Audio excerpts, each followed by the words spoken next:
The Constitution of India, Preamble.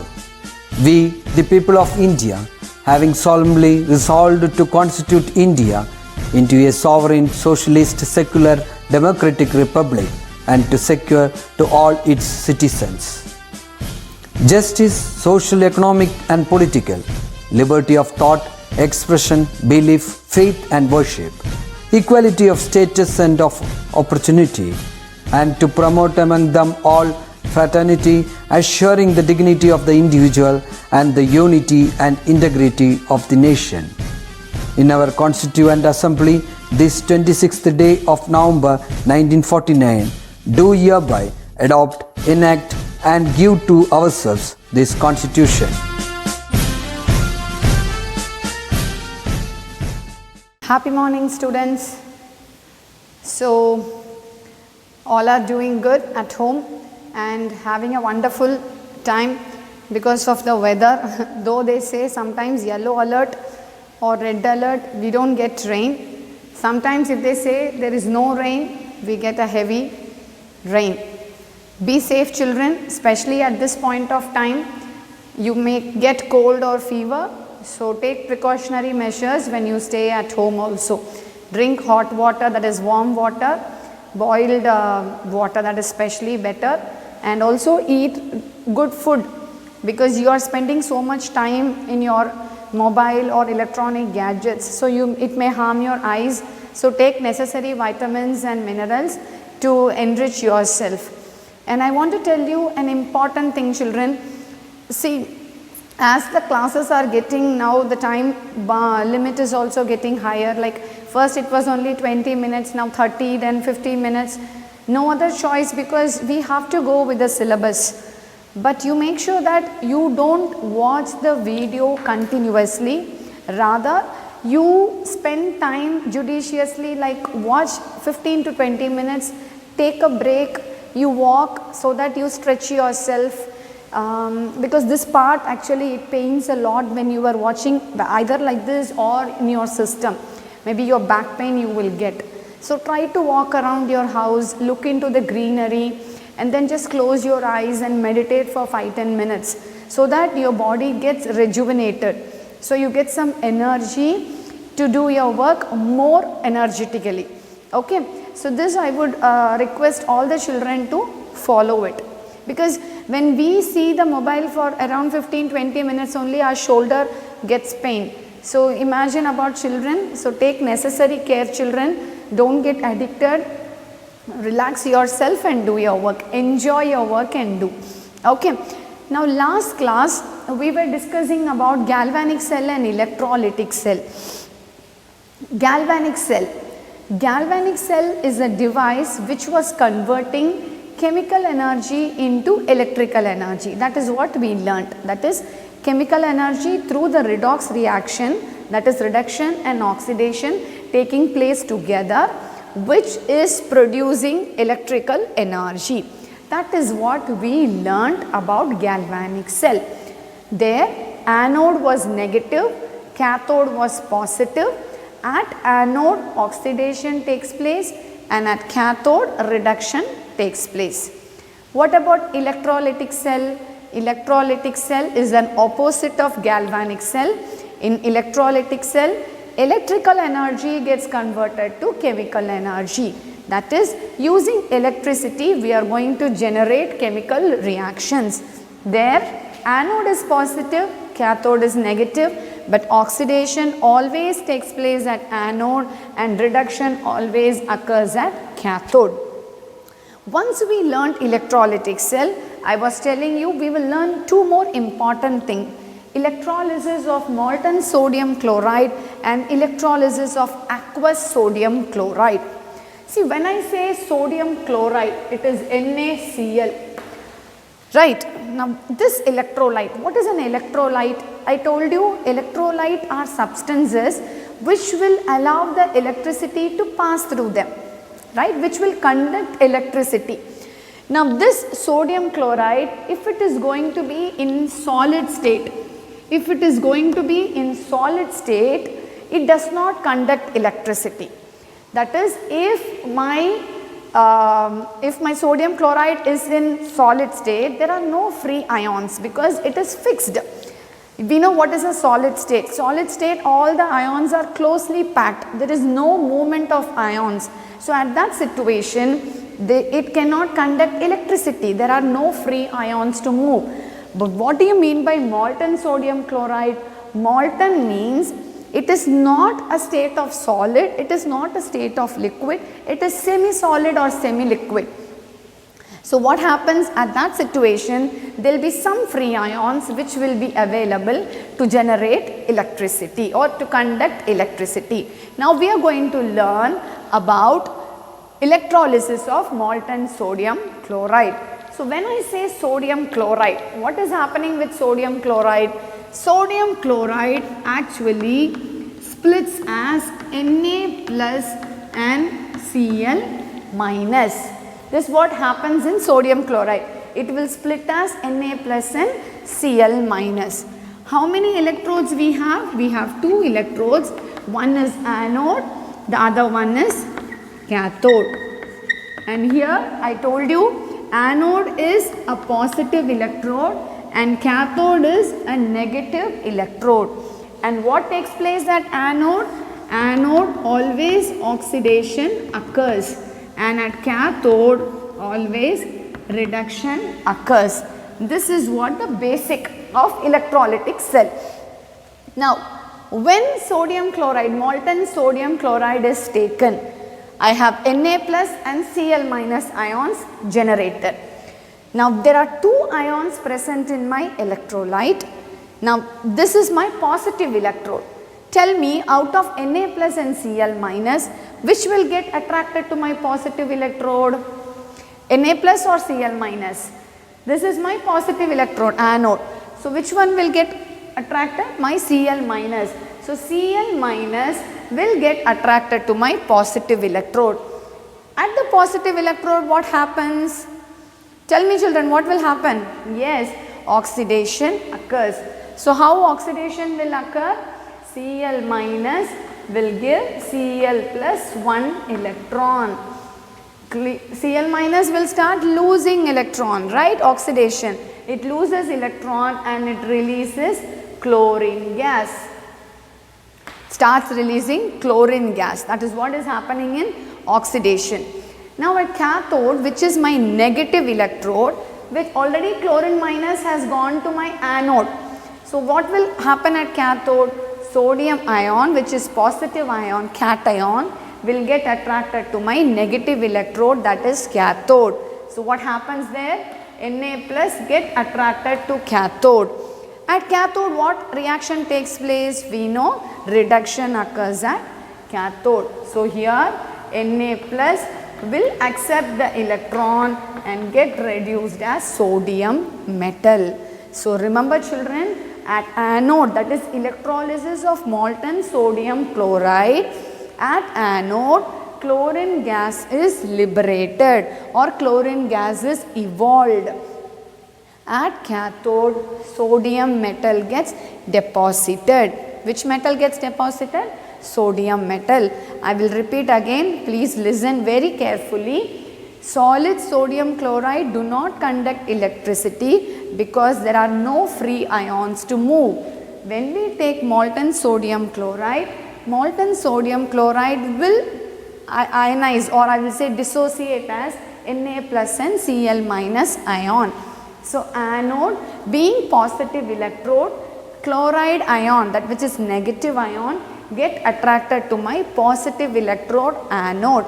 At anode, oxidation occurs. So Cl minus will liberate Cl gas, that is chlorine gas, with a loss of 1 electron.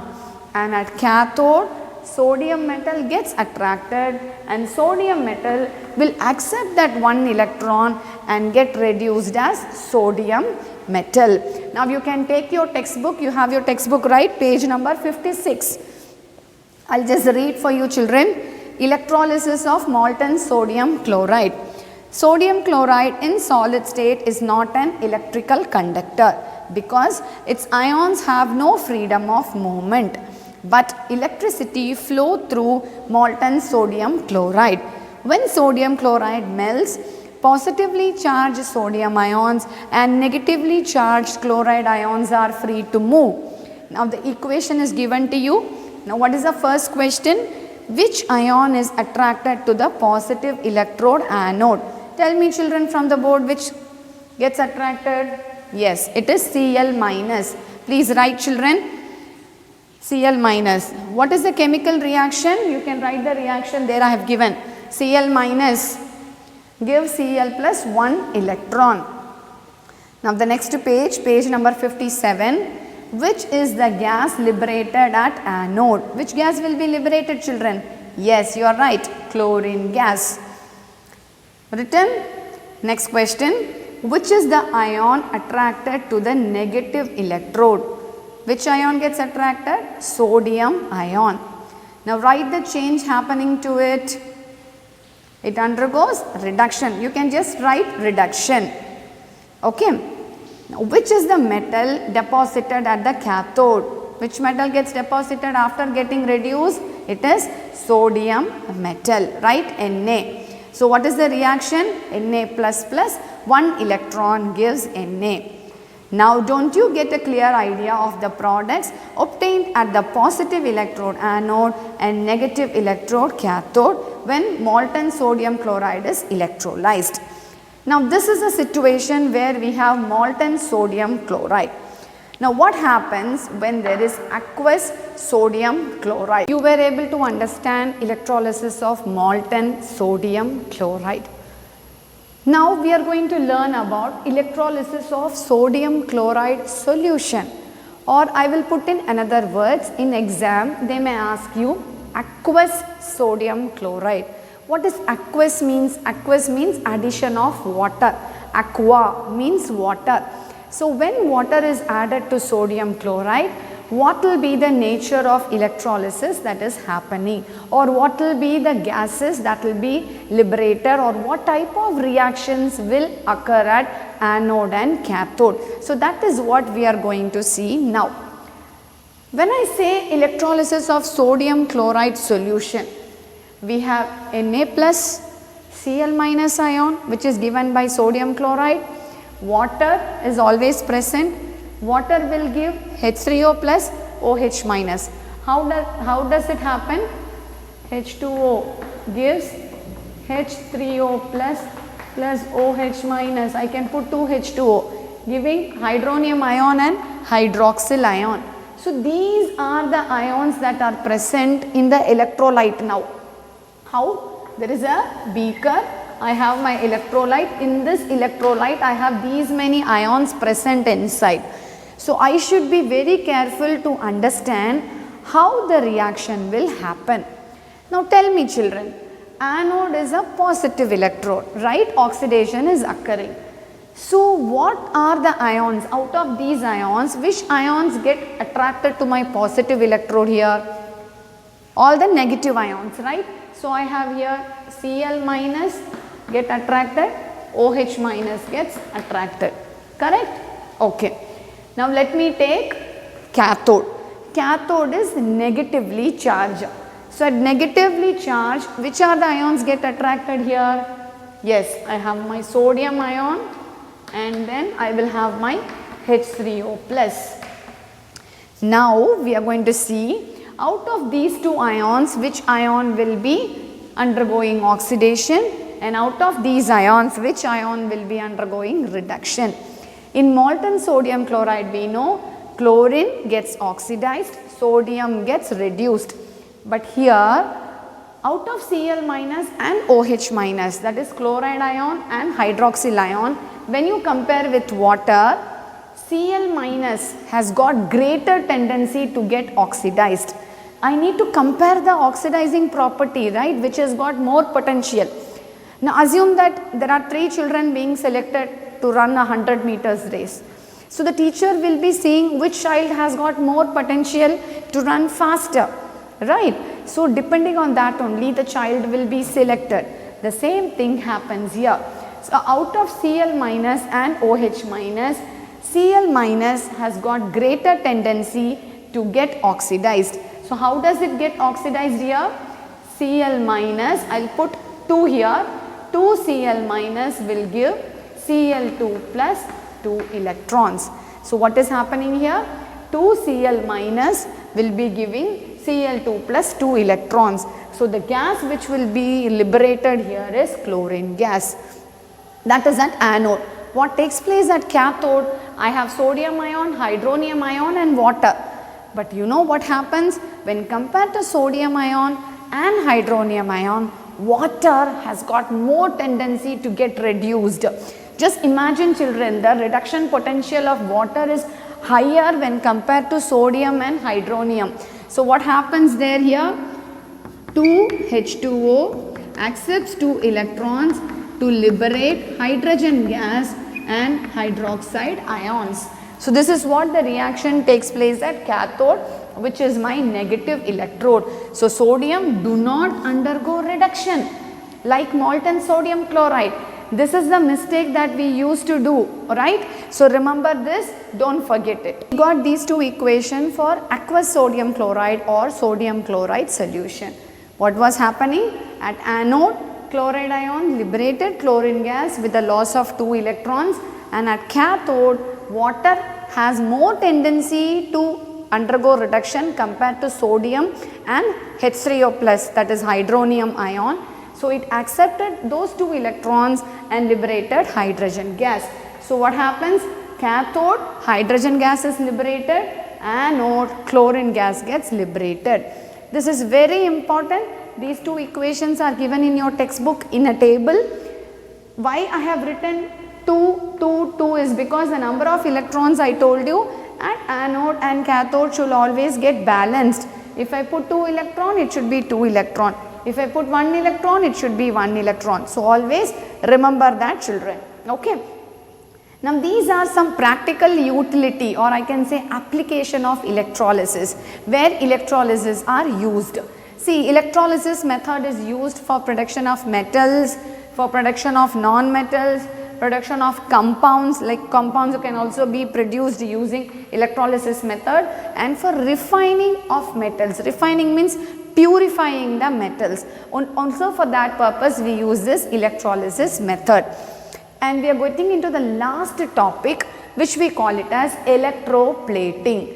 This is a common term which you would have heard, children, because some of you would have seen in your house old metals, brass metals, copper vessels will all be there. Your mother will give it for polishing it, right? Or your anklet, or even the gold bangles, the ornaments that we use, they give for a polish. What do you mean by that? Electroplating is actually something related to that, but sometimes we use electricity, sometimes we don't use electricity. Electroplating, in electroplating we use electricity. What is electroplating? Coating of one metal over other. Using electricity, we are going to coat one metal over the other metal which need to be electroplated. What is the use of that? It improves the appearance of the metal. The metal looks shiny. It looks more good rather than the before how it was. And for preventing corrosion. To prevent corrosion, we use this. You know what is corrosion, right? Our bicycles or you can say almara, that is the iron metals, they get rusted. Keychain, they get rusted very fast, because iron, if this is my iron, when it get exposed to water and air, the formation of a brown layer on the surface of the iron is called as rust. So what happens? The process is rusting, and the whole thing we call it as corrosion. To avoid corrosion, what do? You either coat with zinc, which is called as galvanization. You would have learned in your 8th and 9th standard.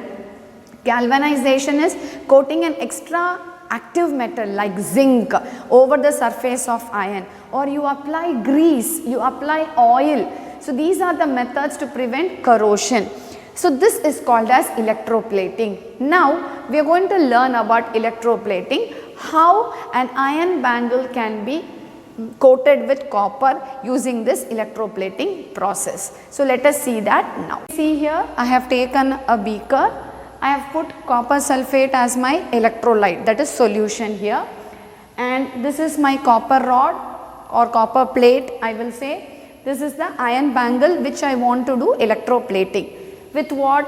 Whichever metal I want to do electroplating, I will put here, and whichever I want to be electroplated, that is, this is the one which I am going to apply on this bangle. So that will be on the left side. That is, I have a switch which is connected to the battery. Battery, I have positive terminal at the end and negative terminal here. So the copper rod is connected to my positive terminal and the iron bangle is connected to my negative terminal, and copper sulphate is the solution. As soon as I close the switch, that is when I put it on, what will happen?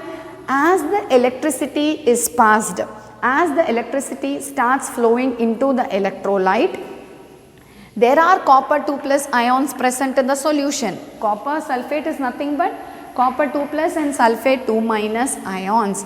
So the copper 2 plus which is present in the solution, they get attracted to my iron bangle. How does it happen? Let us see. Now this is my copper rod. As the electricity passes, copper undergoes oxidation. How does it undergo oxidation? Copper start giving copper 2 plus and 2 electrons, right?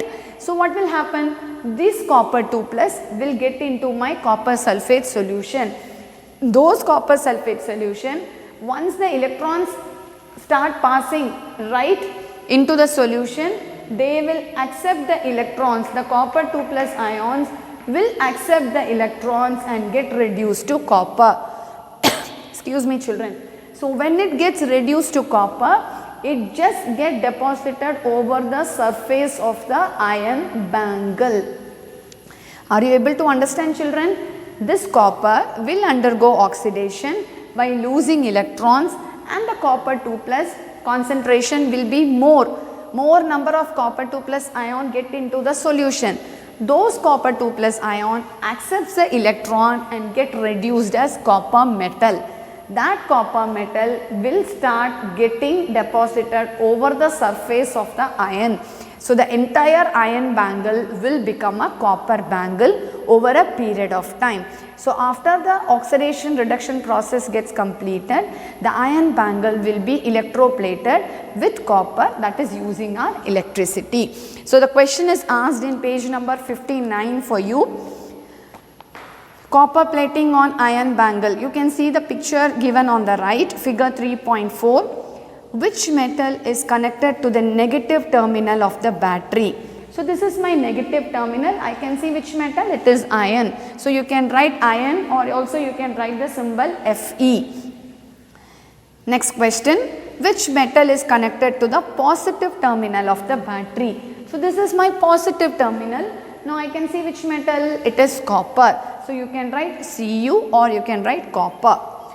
Which solution is used as electrolyte? Which solution I am using? Copper sulphate. So you can write the formula CuSO4, or also you can write copper sulphate. Now what is exactly happening? Let us see. When electricity is passed through the copper 2 plus ions of the solution, they are attracted. Where do they get attracted? Copper 2 plus being positively charged. This is my negative electrode. Am I right, children? We learnt in electrolytic cell. Ions which are positive get attracted to my negative electrode. So the copper 2 plus ion gets attracted to my negative electrode or to the cathode, that is my iron bangle. What happens there? Copper 2 plus will get reduced to copper, will accept the electrons and get reduced to copper. It undergoes reduction. In this way, copper 2 plus ions get deposited on the surface of the iron bangle as copper atoms, that is, they are getting reduced. Now what is happening on the other side? Copper undergoes oxidation on the copper plate. Here it is undergoing oxidation, right, which is my positive electrode, that is anode. So what is the equation? Copper becomes copper 2 plus with the loss of 2 electrons. Now, isn't it clear how the concentration remains constant? As the copper 2 plus starts getting reduced here over the iron bangle, these copper plate will start getting oxidized and release copper 2 plus ions. So what happens? Always the solution, the copper 2 plus concentration remains constant. The number of copper 2 plus ions when it goes to the negative electrode, that many number of copper 2 plus ions will get into my solution.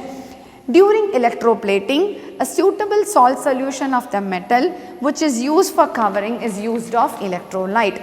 Example, if I want a silver bangle, I will use a silver solution, silver sulfate or silver nitrate.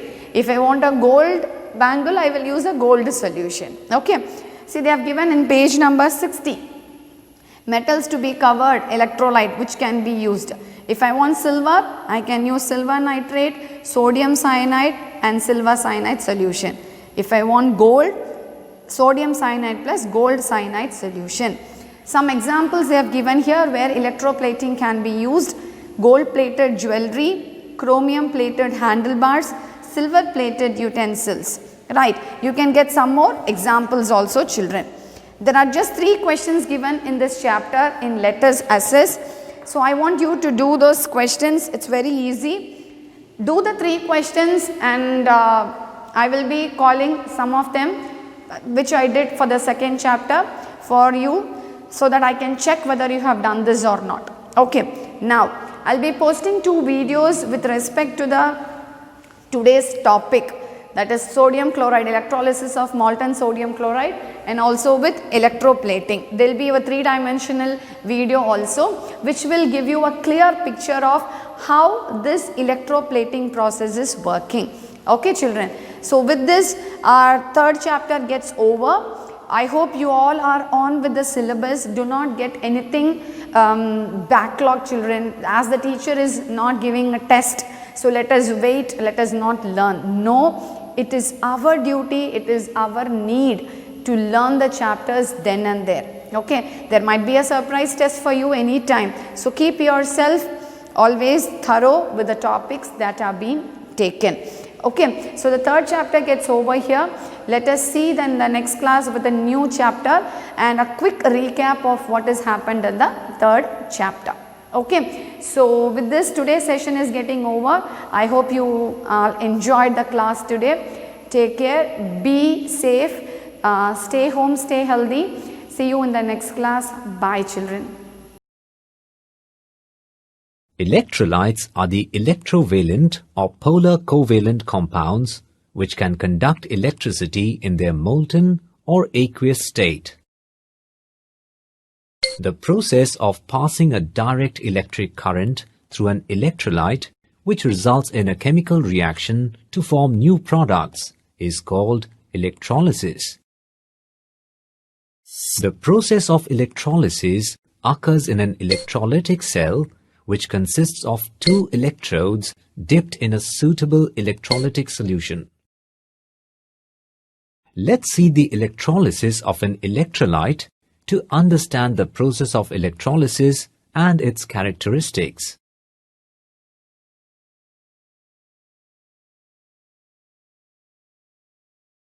The electrolytic cell consists of platinum electrodes and molten NaCl as the electrolyte. Molten sodium chloride contains sodium and chloride ions. During electrolysis, the positively charged sodium ions move towards the cathode where they take up electrons and are reduced to form sodium metal. Thus, sodium is called an electropositive element. While the negatively charged chloride ions move towards the anode where they lose electrons and get oxidized to liberate chlorine gas. Thus, chlorine is called an electronegative element. The overall reaction that takes place during the electrolysis of molten sodium chloride is: molten sodium chloride is electrolyzed to form sodium metal and chlorine gas. According to Faraday's law of electrolysis, the amount of sodium and chlorine gas produced at the electrodes is directly proportional to the quantity of electricity passed in the electrolytic solution. Sodium ion loses one electron, which is gained by the chloride ions. Thus, the number of electrons exchanged between cathode and anode is equal, and it is a redox reaction. Thus, the process of electrolysis is possible as a result of dissociation of electrolytes. Let's learn more about the dissociation of electrolytes. Electrovalent compounds conduct electricity in its molten or aqueous state. Consider an electrovalent compound, sodium chloride. Its crystal structure has closely packed sodium and chloride ions held strongly by electrostatic force of attraction.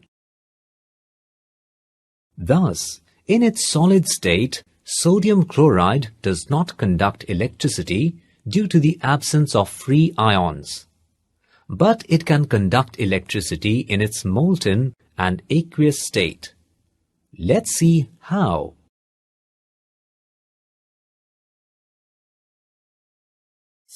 On melting at high temperature, sodium chloride dissociates into sodium and chloride ions by overcoming the force of attraction between them.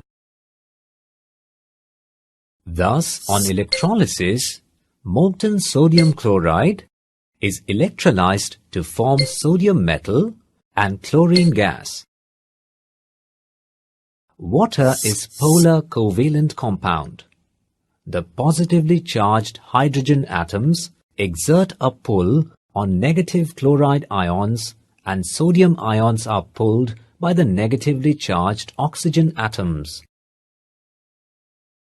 Thus, on electrolysis, aqueous sodium chloride is electrolyzed to form hydrogen gas and chlorine gas. Thus, in molten or aqueous state, electrovalent compounds conduct electricity due to the presence of free ions. Hey, I've got a new bicycle. This old keychain doesn't go with my brand new cycle. But it's my favorite keychain. I don't want to replace it. Wait a minute. I've got an idea. How about copper plating the keychain? Can you help Vijay to electroplate his keychain? Electroplating is a simple process where we deposit a layer of any desired metal on another metal using electric current.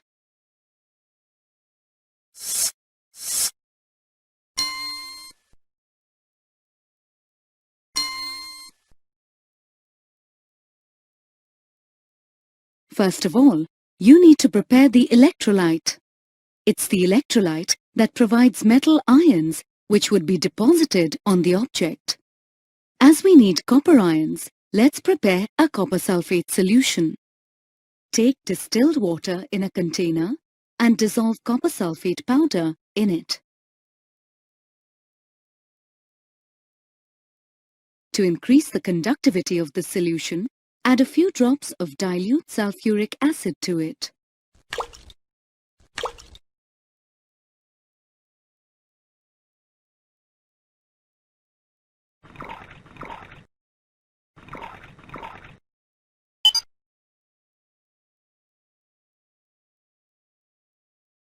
Now, take a copper plate or any other metal with which you would like to plate the keychain and clean it with sandpaper. Also, clean the old keychain. They will be our electrodes. Now, connect the keychain and the copper plate to a battery and a switch. Dip the two electrodes in the copper sulfate solution. Notice that the object which needs to be electroplated is connected to the negative terminal of the battery. In this case, it's the keychain which now acts as the cathode. And the metal to be deposited is the anode. In this case, the anode is the copper plate. Now, switch on the circuit and allow the current to pass through the solution for 15 minutes. The copper sulfate solution undergoes electrolysis. It splits into copper and sulfate ions. The cathode, which is the keychain, attracts the free positive copper ions towards itself. The copper ions accept the electrons from the cathode to form copper atoms. As long as the switch is on, the electrolyte continues losing copper ions. The copper plate attached to the positive terminal of the battery gives away its ions and restores the copper ion level of the electrolyte. Thus, copper gets transferred from one electrode to another, and the process continues till the current flows through the circuit.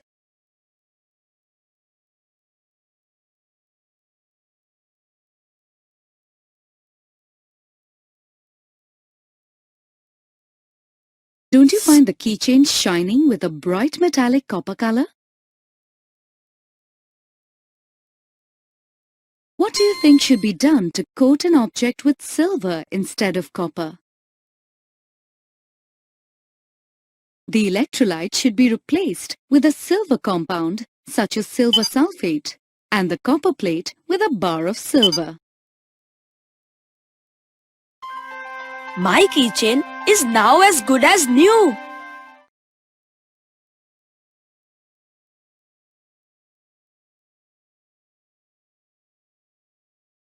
Electroplating. Electroplating is a process that uses an electrical current to coat a conductive metal with a thin layer of another metal. The process itself is done through the use of an electrolytic cell. Such cells have the ability to decompose chemical compounds by converting electrical energy into chemical energy during a process known as electrolysis. A basic electroplating setup consists of an electrolyte and two electrodes, a cathode and an anode. To see how this process works, we'll walk through the electroplating of an iron spoon. The spoon will function as our cathode, and a nickel rod will function as our anode. The electrolyte will usually be a solution composed of water and dissolved ions or molten salts. In this case, the salt utilized will be nickel chloride salt. Our cathode, the spoon, will be connected to the negative side of a battery by a wire. Our nickel rod, the anode, will be connected to the positive side of the power source.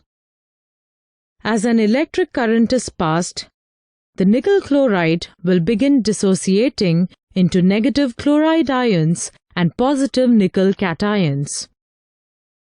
The negatively charged chloride ions will migrate towards the positively charged nickel rod on the anode. The positively charged nickel ions in the electrolyte will migrate towards the cathode, where they will be reduced to nickel metal and form a coating on the spoon.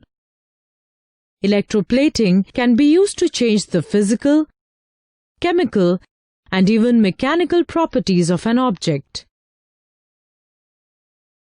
Low-cost decorative finishing can be done using this process. It is also widely used with keepsakes that are gold or silver plated. Summary. Electroplating is a process that utilizes an electrical current to coat a conductive metal with a thin layer of another metal. An electrolytic cell is used as a key component in the electroplating process. Positive ions in the electrolyte migrate to the negative electrode